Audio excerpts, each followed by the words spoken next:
Di tengah gemerlap sejarah Bani Israel, muncul seorang tokoh yang namanya terpatri bukan karena kebaikan, melainkan karena kesombongan yang membinasakan.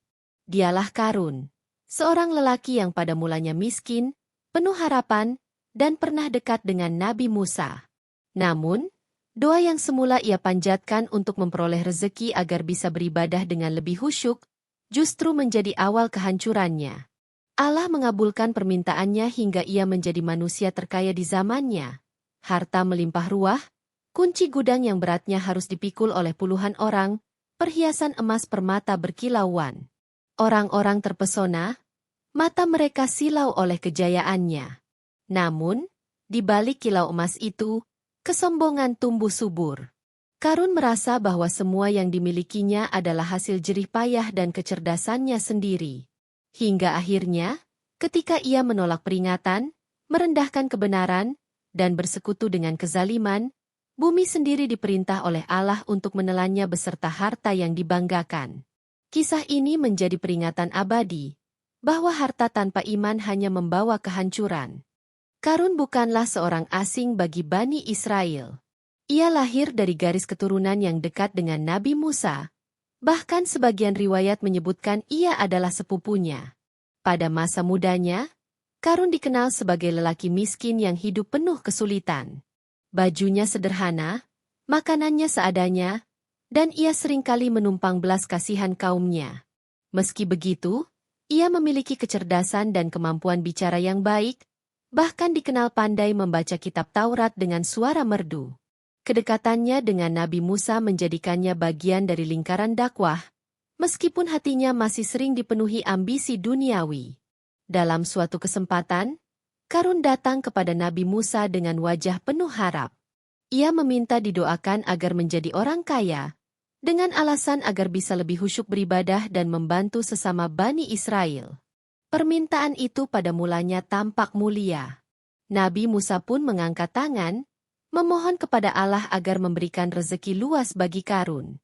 Doa itu dikabulkan. Dari sinilah perubahan besar dimulai. Karun memulai perniagaannya, berdagang di pasar, mengelola usaha kecil-kecilan, dan perlahan-lahan meraih keuntungan.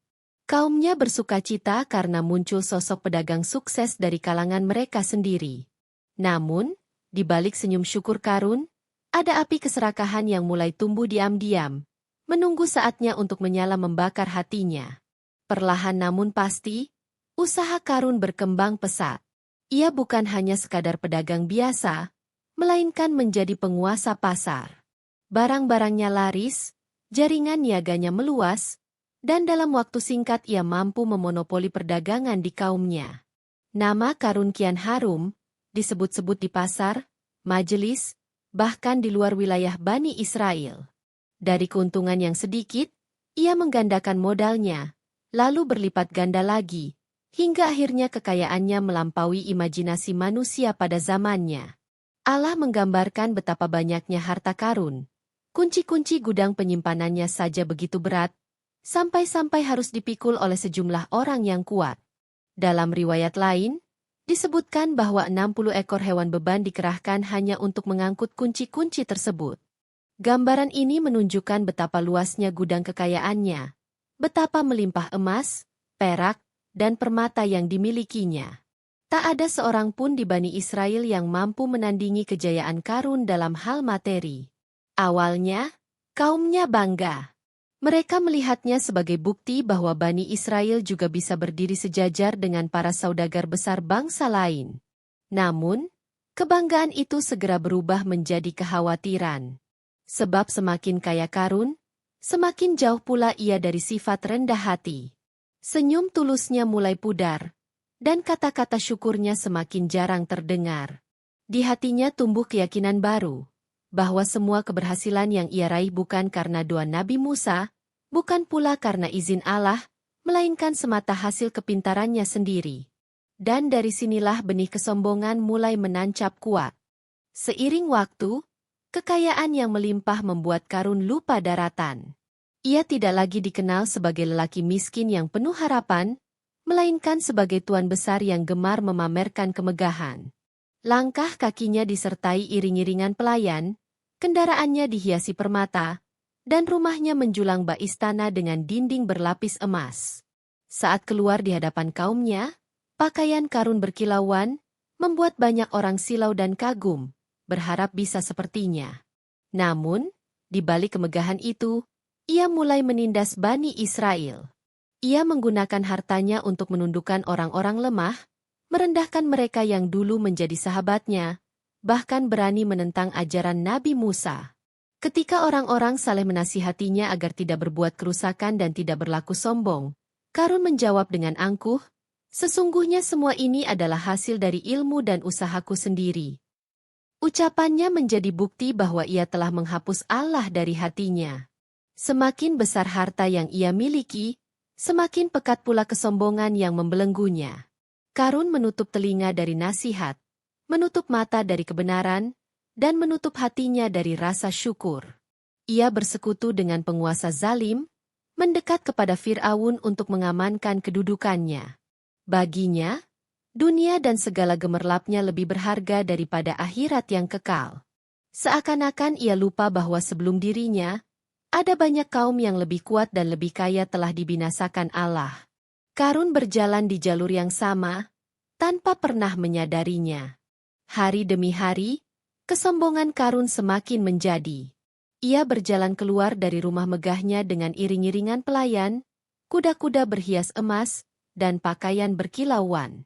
Kaumnya menyaksikan pemandangan itu dengan perasaan terpecah. Sebagian dari mereka, yang hatinya terpikat dunia, berkata dengan kagum, "Wahai, alangkah baiknya jika kita memiliki harta seperti Karun. Sungguh, ia benar-benar orang yang beruntung." Mata mereka terbuai oleh kilau emas, lupa bahwa semua itu hanya fana. Namun, ada pula golongan orang-orang berilmu dan saleh yang melihat kejayaan Karun dengan pandangan berbeda. Mereka mengingatkan, "Celakalah kalian. Pahala Allah jauh lebih baik bagi orang-orang yang beriman dan berbuat kebajikan. Dan pahala itu hanya didapatkan oleh mereka yang sabar." Kata-kata itu menggema di tengah keramaian, seakan menjadi tamparan bagi hati yang lalai. Tapi bagi sebagian orang, suara hikmah itu tidak lebih dari bisikan yang mengganggu lamunan mereka tentang kemewahan. Karun sendiri mendengar nasihat itu, tetapi ia menertawakan mereka. Baginya, harta adalah bukti kejayaan, bukan ujian. Ia merasa lebih mulia daripada orang-orang beriman yang hidup sederhana. Ketika diberi peringatan bahwa Allah tidak menyukai orang yang berbuat kerusakan, ia semakin keras kepala. Maka terbentuklah dua golongan yang jelas. Mereka yang mendamba dunia dan terpesona oleh Karun, dan mereka yang berpegang teguh pada iman, menolak tertipu oleh gemerlap fata morgana. Inilah titik perbedaan yang menentukan siapa yang sabar menunggu janji Allah, dan siapa yang hanyut dalam tipu daya dunia. Kesombongan Karun tidak berhenti pada harta dan pernyataan angkuhnya saja. Ia mulai menentang kebenaran secara terang-terangan. Dalam upaya mempertahankan wibawa dan pengaruhnya, ia merencanakan makar yang lebih besar. Karun menyewa seorang wanita yang tidak bermoral untuk memfitnah Nabi Musa. Kepadanya diberikan harta yang banyak dengan satu tugas: berdiri di hadapan orang banyak dan mengaku bahwa dirinya telah berbuat zina dengan Musa. Fitnah ini dirancang untuk menghancurkan kehormatan seorang nabi di mata kaumnya. Hari itu tiba. Di tengah majelis yang ramai, wanita tersebut berdiri dengan gemetar, memandang ke arah Musa dan berkata sebagaimana diperintahkan Karun. Orang-orang terkejut. Sebagian mulai berguncang keimanannya. Namun, Nabi Musa tidak membalas dengan amarah. Beliau berdiri dengan penuh ketenangan, lalu menunaikan sholat 2 rakaat, menyerahkan urusan kepada Allah. Setelah itu, dengan kuasanya, Allah menyingkap kebenaran. Wanita itu tak mampu menahan beban dustanya, dan akhirnya mengaku bahwa ia difitnah serta disuap oleh Karun. Rencana busuk Karun pun gagal total. Malu besar menimpa dirinya. Kaum yang semula ragu kini melihat dengan jelas siapa yang benar dan siapa yang penuh tipu daya. Namun, meski kedoknya terbongkar, Karun tidak bertobat. Hatinya semakin keras, menolak kebenaran, dan terus berjalan di jalur kebinasaan. Maka saat itu, Murka Allah semakin dekat menantinya. Hari kehancuran itu akhirnya tiba. Karun keluar dari istananya dengan penuh kebanggaan, mengenakan pakaian termewah dan diiringi pasukan pelayan serta harta yang dipamerkan di jalanan. Kaumnya kembali terbelah. Sebagian iri dan berharap menjadi sepertinya, sementara orang-orang beriman hanya menunduk, berdoa agar tidak terperdaya oleh fata morgana dunia.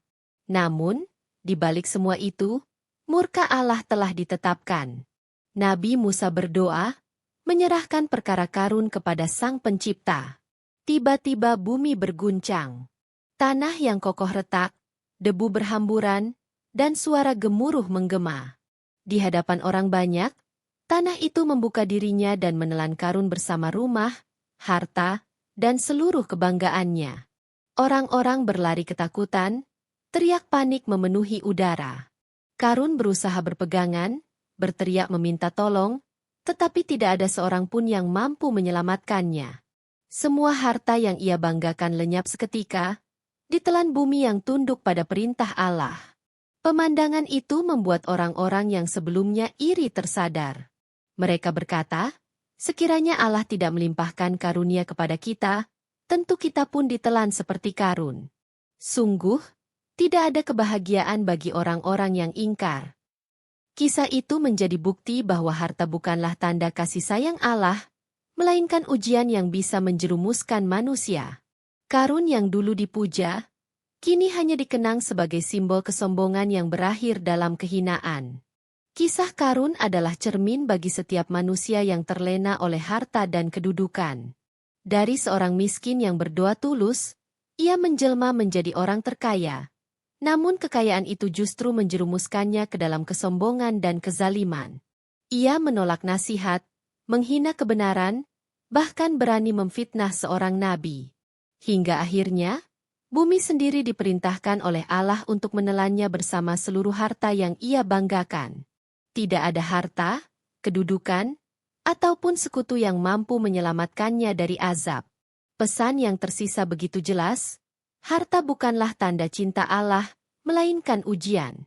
Semakin banyak harta yang kita miliki, semakin berat pula hisab yang akan ditanyakan. Dari mana harta itu diperoleh dan untuk apa digunakan?